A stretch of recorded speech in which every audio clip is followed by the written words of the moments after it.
નમસ્કાર દર્શક મિત્રો, આપ નિહાળી રહ્યા છો N24 ગુજરાતી। તો નજર કરીશું આજના મહત્વના સમાચાર પર। વાલિયાકરા ગામની સીમમાં શેરડીના ખેતરમાં સંતાડેલો 1.49 લાખ રૂપિયાનો વિદેશી દારૂનો જથ્થો ઝડપાયો।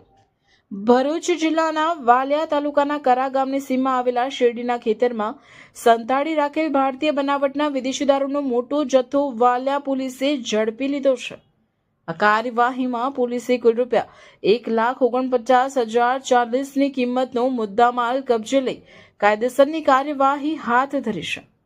વાલિયા પોલીસ સ્ટેશનના પીઆઈ એમબી તોમરના માર્ગદર્શન હેઠળ પોલીસ સ્ટાફ પેટ્રોલિંગમાં હતો। તે દરમિયાન બાતમી મળી હતી કે કરા ગામની સીમમાં આવેલ નૈનાબેન વસાવાની માલિકીનું ખેતર જે ડણસોલી ગામના પ્રતિકસિંહ સાયણિયાએ ગણોત તરીકે વાવેતર માટે રાખેલ છે, તેમાં કોઈ અજાણ્યા ઇસમે વેચાણના ઈરાદે ભારતીય બનાવટનો વિદેશી દારૂનો જથ્થો સંતાડી રાખ્યો છે।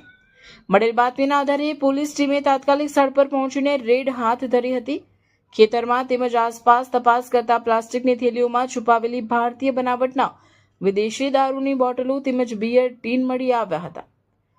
પોલીસે સ્થળ પરથી કુલ 672 નંગ બોટલો તથા બિયર ટીન કિંમત ₹1,49,040નો દારૂનો જથ્થો કબજે કર્યો।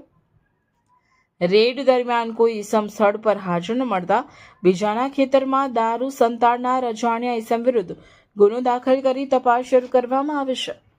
બીજાની માલિકીના ખેતરમાં ગેરકાયદેસર રીતે દારૂ છુપાવનાર ઇસમ કોણ છે અને તે ક્યાંનો રહેવાસી છે તે અંગે વાલિયા પોલીસે તપાસનો દોર આગળ વધાર્યો છે।